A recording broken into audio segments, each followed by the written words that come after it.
Donald Trump right now has precisely 0 wins since he's become president again. I mean, you could say the big, beautiful bill, but the reaction of the public to the bill has been terrible. It's hugely unpopular.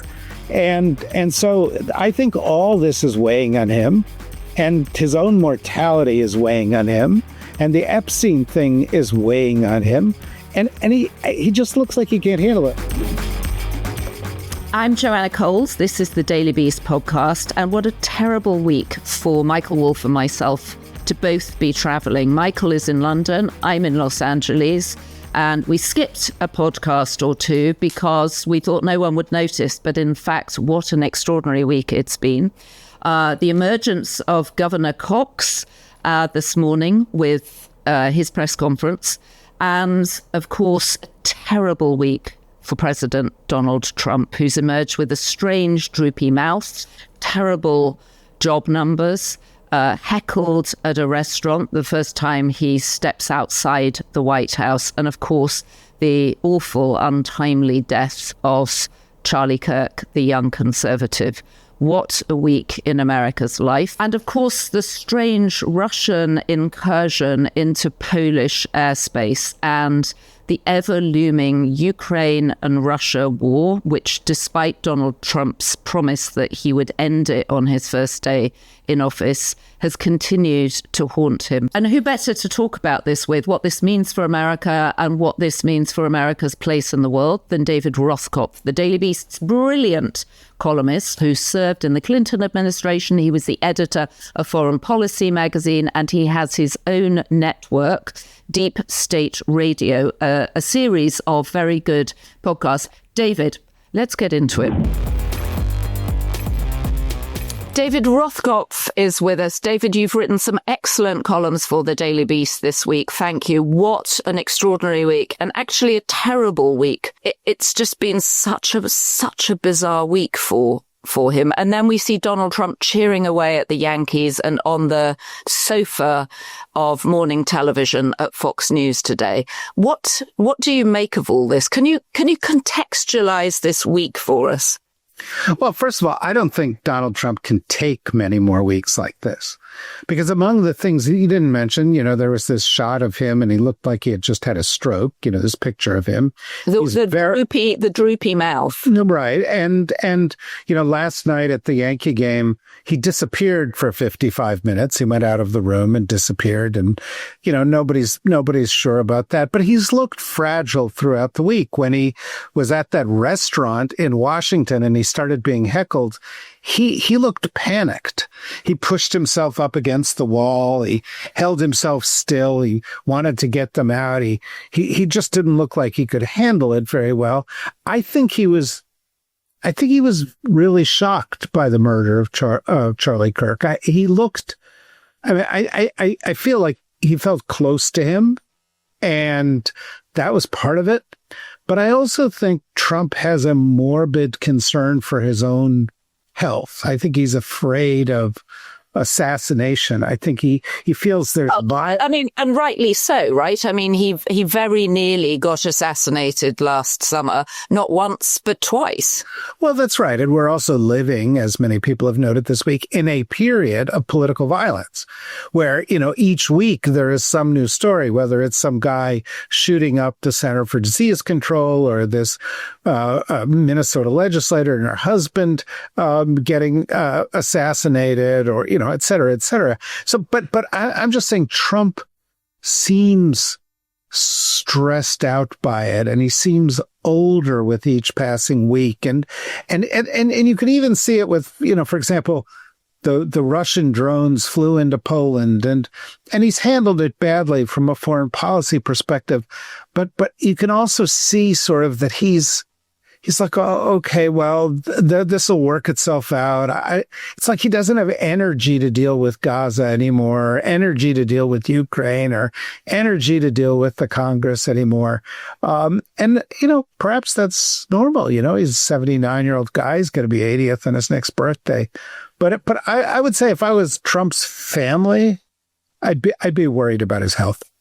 Well, Let's just talk about him and his relationship with Charlie Kirk, because I agree that, I mean, first of all, it was a shocking death to everybody, right? Not just Donald Trump, but for Trump, who had himself a brush with, as we said, not one, but 2 assassination attempts last year. I wondered if it had triggered something for him. I mean, we have no idea if he's ever suffered post-traumatic stress disorder from what was a close shave with death. We know he went straight into the RNC after that, and he seemed buoyed up by it. But sometimes PTSD takes months or years to actually bubble to the surface.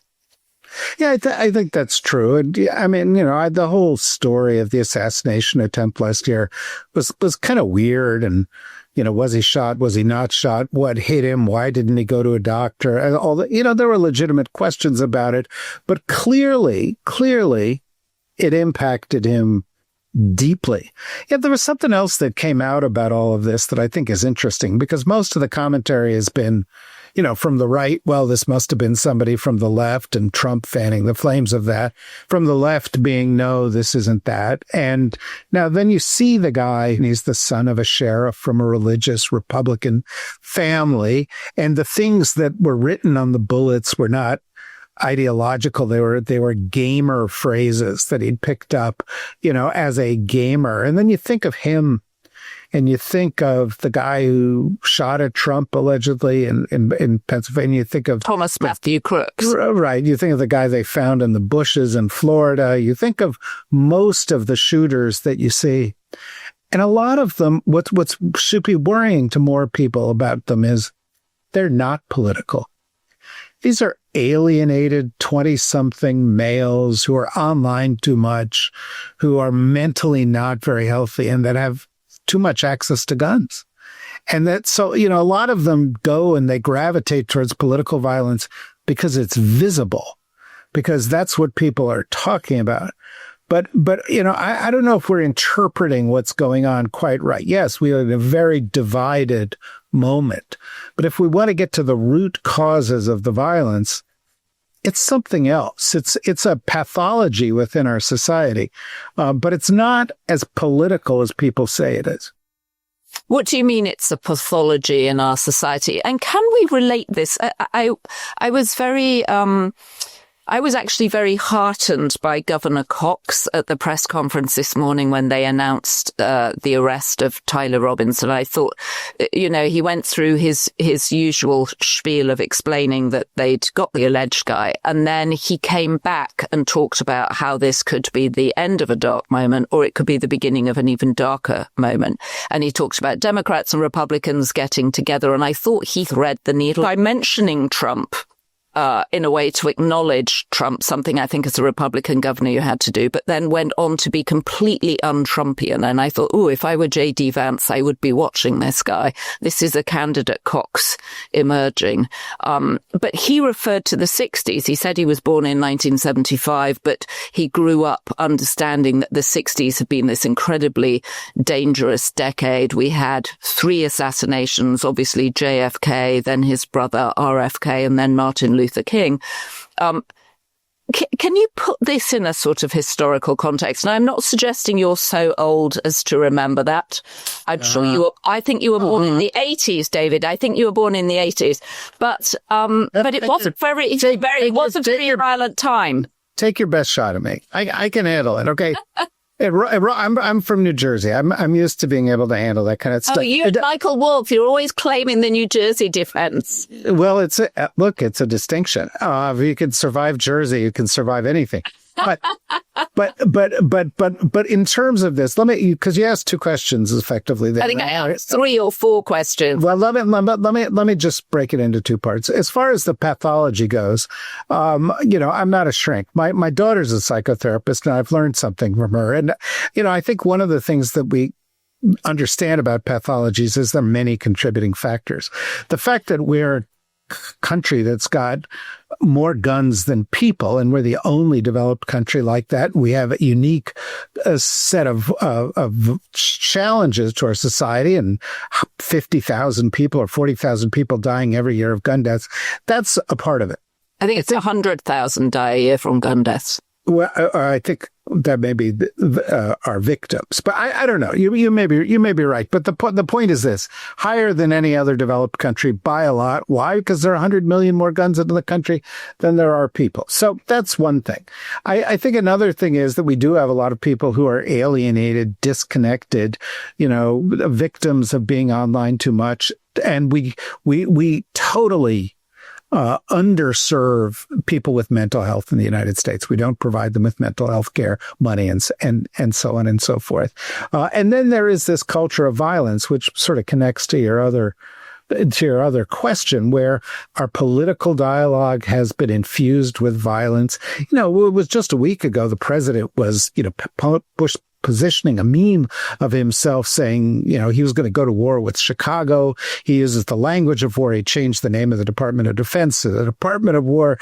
The only thing Pete Hegseth likes to talk about is lethality. And, Trump is talking about, the left as being violent lunatics and so forth. And so that contributes to the pathology in this country. The governor of Utah tried to counteract that in some respects. He sounded in some respects very much like a typical Republican politician in mentioning scripture and he's sort of playing to the base. But he did something very different from Trump, and you're right to point it out. He said, we didn't have looting. We didn't have riots. We talked to one another. We listened to one another. We came together. And it's time that we need to all come together as a country. And Trump presented with the exact same opportunity on Fox News this morning, where they said, well, there are people on the right and on the left that do this. He said, no, the ones on the right, they just want us to fight crime. It's the ones on the left who are dangerous that worry me. So Trump is a voice of division. And you raise a really good question, which is, are people getting sick of this? Do they see the violence in this? Are they looking for something different? J.D. Vance is like a barnacle, just doing whatever Trump does, sticking to his side, and mimicking the words of division of Trump. But is there room for a Republican? Is there room for a Democrat that says this division is a big problem and we have to find a way to heal the division? Because I think a lot of Americans believe that. It was a different kind of sounding GOP leader. And it was encouraging. I think one can take some hope from that, because surely we have a problem. And it is like the 60s. There is this kind of craziness in the land of people going out and acting out their anger, that leaves a death toll and leaves many other victims.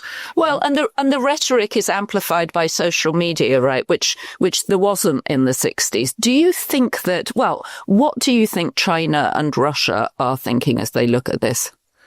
They couldn't be happier. What they're seeing is the United States, their principal rival, the principal counterbalance to their power, getting weaker and weaker with each passing day. They see the president of the United States embroiled in a sex scandal. They see the president of the United States aging and not handling it. They see the president of the United States without any expert advisors bumbling his way through global affairs. They see the U.S. economy, which for most Americans is the big story of the week. Prices are going up. It turned out, we also learned this week that we actually created 1 million less jobs than we thought we had. The economy could be heading for stagflation, kind of a condition that's bad for everybody, but nobody knows how to solve it. And they say, well, they're falling behind. Xi Jinping, meanwhile, having big parades, having summits, gaining power. Putin tests Trump. Every couple of weeks, he tests Trump. This incursion into Poland was a test of Trump. And every single time, Trump fails the test. Or he succeeds from Putin's point of view. But even today on Fox News, he was like, well, the Poles shot down the drones. That's why they landed in Poland. And you go like, holy mackerel. Are you kidding me? That's the problem. If they had only not shot down the drones, and there were scores and scores of drones. And he's like, well, it could have been an accident. They may not have meant for it to be there. And immediately the polls are like, no, they mean for it to be there. And, finally, the problem with that is, why are the Russians are testing for a reason. The reason is they want to see where they can advance next. If they do advance next, whether we are engaged or not, and they're likely to advance because of our own weakness, there is going to be a war on a scale that no one has seen for 80 years. And the weakness of the American president, like the weakness of appeasers that came before him, and that's what he was doing on Fox News this morning. It looked like a morning chat, right? But he was appeasing the Russians. That could lead to consequences that will make us forget everything else you've talked about in the course of this pot. Wow. What are your sources in the diplomatic arena in other countries? What are they telling you about how America presents at this point? Well, I think it's a little bit like what we've talked about in the past. What I'm hearing is that they don't trust us. And so while they go in and they flatter Trump sometimes, or they try to deal with Trump and Rubio, in much the same way you'd sort of humor an older relative who's losing it, they're all planning to go their own way. They're all becoming less dependent on the United States and more dependent on one another. Now, in some respects, maybe that's a good thing. Maybe the U.S. had too much influence. But from the point of view of all these other countries, the U.S. was the foundation of Pax Americana. The U.S. was the basis that have kept us from having a world war for 80 years. And with that gone, and with people wanting to test the limits of what they can do, like Putin, like Netanyahu, like perhaps Xi Jinping, it's super dangerous to have a void where once you had the world's most powerful nation, and they all fear that. It felt this week as if Trump was out and about because he was responding to all the rumors that suggested he was ill, that possibly he'd actually died over the weekend. He was obviously under instruction, or he decided to get out and about. And yet, as you said earlier, he seems deflated. There is so much going on, and his usual bluff and ability to throw it off and change the narrative, it doesn't seem to have happened. Do you think that Russia and Ukraine situation is weighing on him? I mean, it is something he promised he would sort out on his first day. We overheard him on Hot Mic saying to Macron, "Oh, I think that Putin wants to do a deal with me. I know it's crazy, but and you have pointed out on this podcast that he uses his personal relationships with people in lieu of actually having any kind of strategy with foreign countries, with the international community." Do you think that particular situation and his failure to resolve it in any way whatsoever is weighing on him? I think all these, everything he said he was going to do, he can't do, right? He said he was going to solve Ukraine in a day. It's not going to be solved. He said he could solve the problem in Gaza. It's getting worse. He said he was going to bring peace to the Middle East. Getting worse. He said he was going to make America stronger vis-a-vis our allies. He's not. He said he'd fix the economy and fix inflation. Inflation is going back up. Jobs are not being created. He said he would, rebuild the country from within with his new policies of immigration and, getting tough in cities and stuff. Those policies are super unpopular. His policies of gutting healthcare, 11 million or so people are going to be kicked off of Medicare next year, and they're worried about it. The people he's put into the government are not competent. Donald Trump right now has precisely 0 wins since he's become president again. I mean, you could say the big, beautiful bill, but the reaction of the public to the bill has been terrible. It's hugely unpopular. And so I think all this is weighing on him. And his own mortality is weighing on him. And the Epstein thing is weighing on him. And he just looks like he can't handle it. I'll give you an example. The other day, yesterday, I guess, somebody came up to him outside the White House. He's doing one of these conversations with the press who are there, who are allowed near him, which is not really the press these days. But he's doing one of these conversations and somebody says to him, "Oh, I'm very sorry to hear about your friend Charlie Kirk. How are you holding up?" That's a kind of a softball question, right? Charlie was a good guy. I don't feel so good about it. It's a big loss for his family. He goes, "Oh, yeah, no, I'm holding up pretty good. You can see the trucks here, and they're building the ballroom. And, they've wanted to have a ballroom here for 150 years, and it's just going to go over there." And you're like, what? Wait, hello? Is anybody home? What's going on between those ears? And the reality is we get that a lot. We get meandering. We get him searching for an answer that, it's like, I don't know, somebody with dementia, and I'm not saying that that's what he has, searching for the right word or phrase, trying to recall what it was that got them to where they are right now. And I just think he's losing it.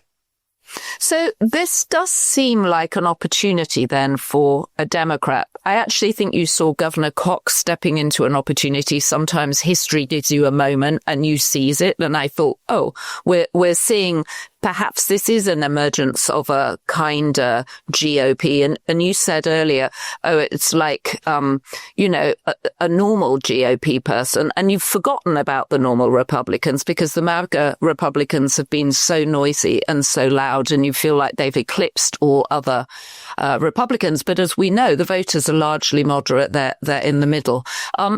This is an opportunity for Democrats. Who is emerging? Well, you always turn it to that. It's like things are going well, and it's like I feel like I have answers for things, and that one I'm not so sure. But let me offer a couple things. One, this week we saw a win for a Democrat that was kind of a big win, and it hasn't gotten a lot of attention. But Donald Trump decided not to go to Chicago. Pritzker and the people of Chicago said, "No, you're not coming here. We're going to block you. We're going to make this difficult. We're going to challenge it in court." And Trump changed his tune. He said, "No, we're going to go to Memphis instead." And said, "We're going to go and, we're going to take my campaign someplace else." So Pritzker kind of won on that ground. You've also started to see that some of the Democrats who are new voices, like Mamdani in New York or the mayor in Boston, who are seen as progressives, are doing better and better. She won a big victory in Boston against the others, and then the Kraft son stepped out of the race. She's a rising star. Mamdani just yesterday met with Bloomberg. People are starting to realize he's gonna win. And, he even stepped back some of his criticism of the NYPD because he's moving from one kind of campaign into kind of a more of a governing mode. And finally, I think, one of the little things that gets under my nerves, a lot of people go, "Oh, Mamdani, that's just a New York story. It can't apply anywhere else." And I think the reason they say that is because it applies everywhere else. Because authentic, young, real change agent, sense of humor, understands how the modern media works, all are things that are appealing. And especially people are listening to people and trying to deal with the problems they've got, which is food costs too much, rent costs too much.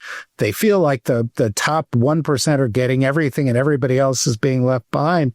And whether it's, they can come from across the political spectrum. You've got gubernatorial candidates in Virginia and New Jersey, both women, both Democrats, both with a strong national security background, who look like they're going to win their races pretty handily. And so there are encouraging stories. Alyssa Slotkin in Michigan is another person like that. Wes Moore in Maryland is another person like that. There are encouraging stories out there. And I just think that these two things that we're talking about here intersect. The era of Trump is going to come to an end.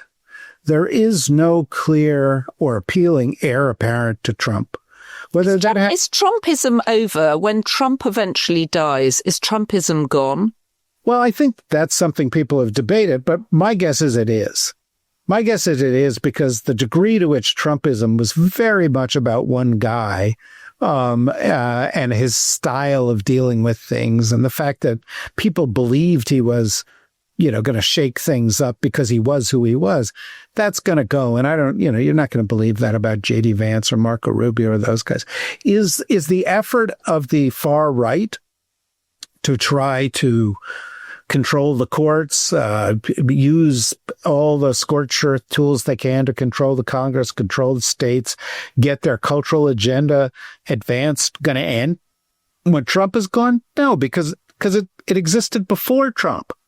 It's existed for 40 years, that effort. And so that'll continue, but it's going to take on a different tone. And when you talk about Cox, I think it's a very interesting point, because where is he from? Utah. Who does he sound like? He sounds like the most demeaned loser in American politics in the past 10 years, the victim of Trump, Mitt Romney. Mm-hmm. Mitt Romney, the guy who was actually right about Russia.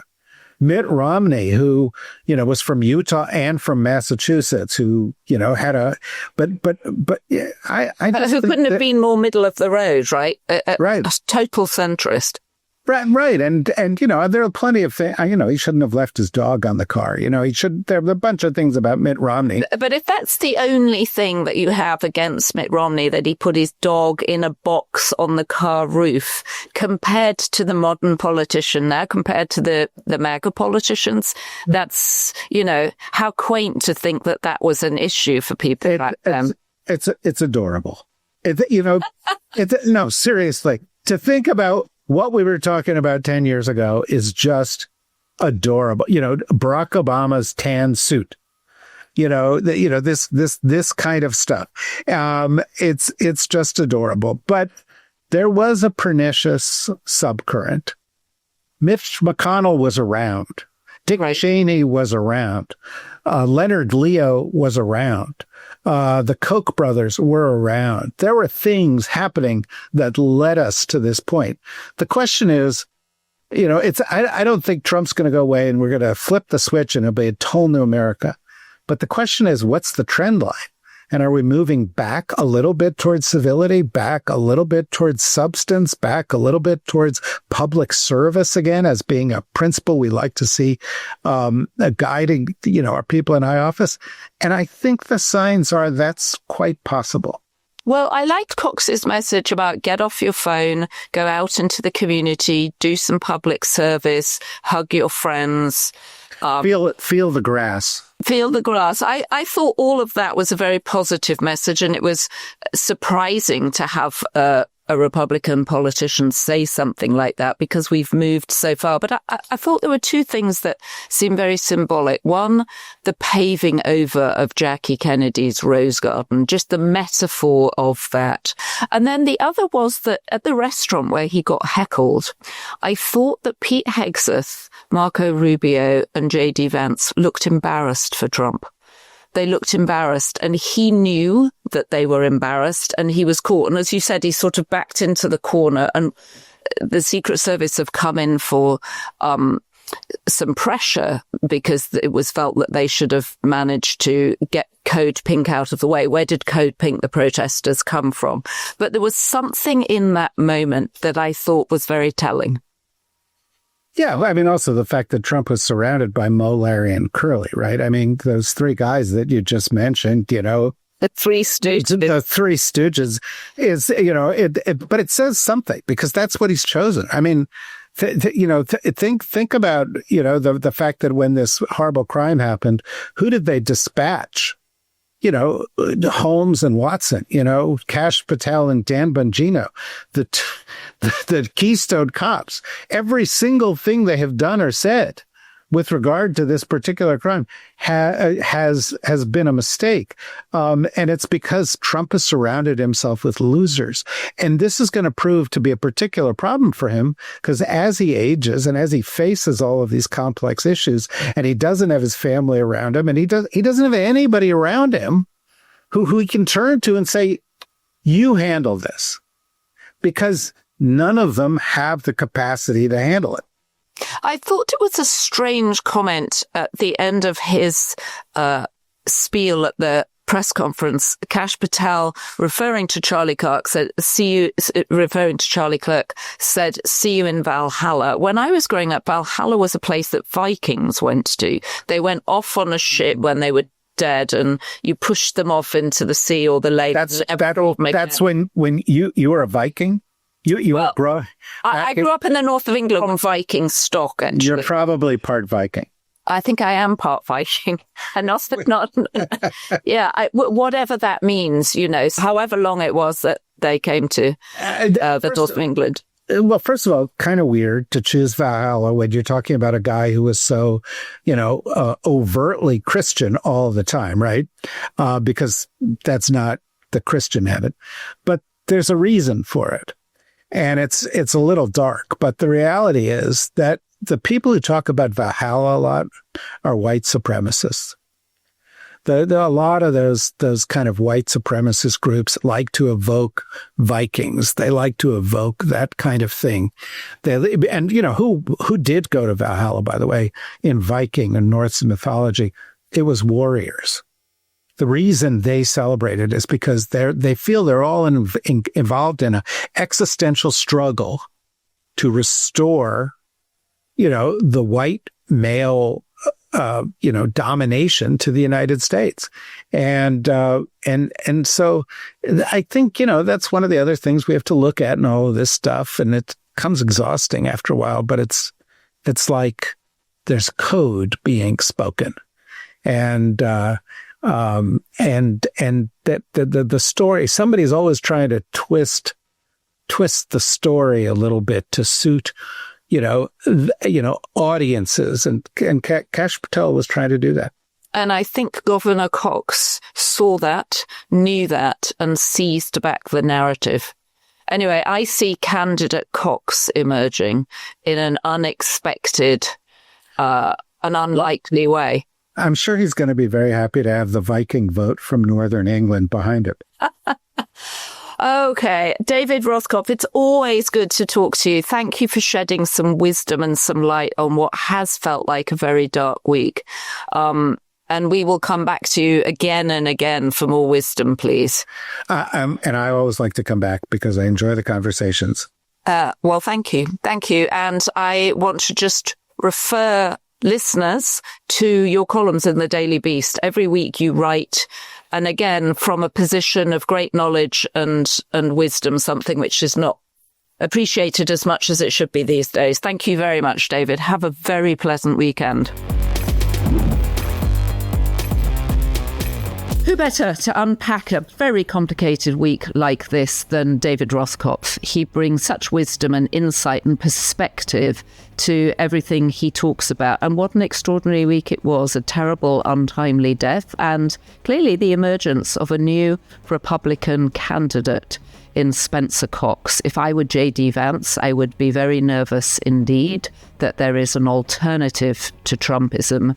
And this morning we saw its emergence. Anyway, if you have been, thank you for joining us. Don't forget to subscribe to The Daily Beast, just at thedailybeast.com. Also, join the Daily Beast network, which you can do by pressing the join button under this video if you're watching on YouTube. Subscribe on Apple, Spotify, wherever else you get your podcast. Don't forget to share it with a friend. Leave us a comment on YouTube.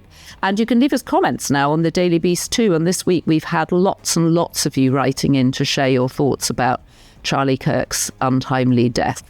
So thank you for that. And know that we read the comments and some of your suggestions for guests and stuff we're really trying to act on. I'll be back tomorrow with Michael Wolff. Michael Wolff is in London. Neither of us will ever travel again after this week. But I look forward to getting Michael's perspective from Europe too.